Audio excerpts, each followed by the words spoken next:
It is post-harvest time in Tuol Sdey commune, Svay Rieng province. The time is early May, and the paddy field is very much empty. But a month ago, these men and their fellow villagers just finished collecting their second rice yield.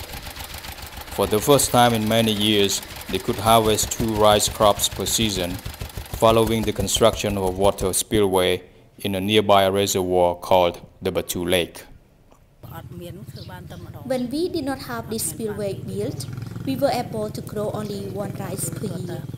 The yield was just barely enough to pay for fertilizer and diesel to operate generator to pump water into the field.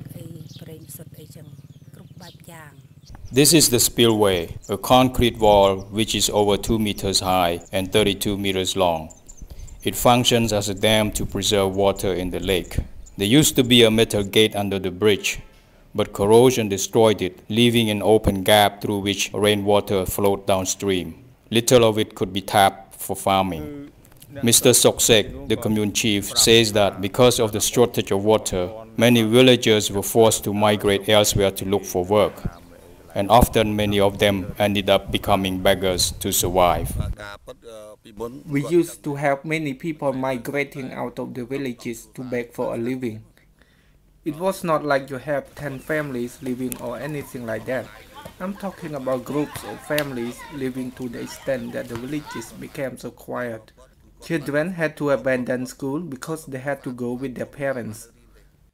In May 2011, the spillway was built. The construction cost $21,100. That included $19,600 given by the Australian Agency for International Development (AUSAID) and another $2,000 that the villagers managed to raise.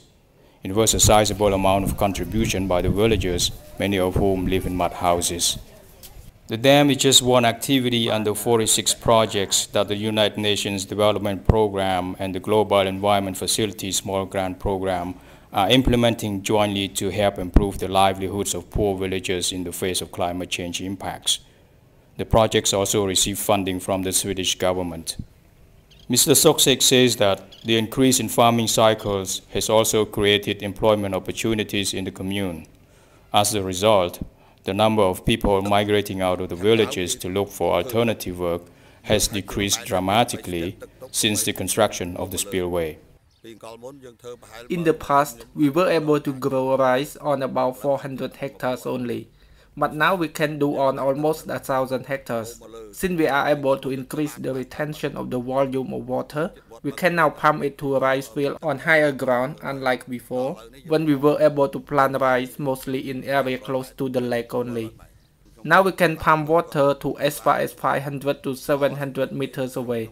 It is really delightful for us as the leaders of the commune to see that people are now able to make the most use of their land.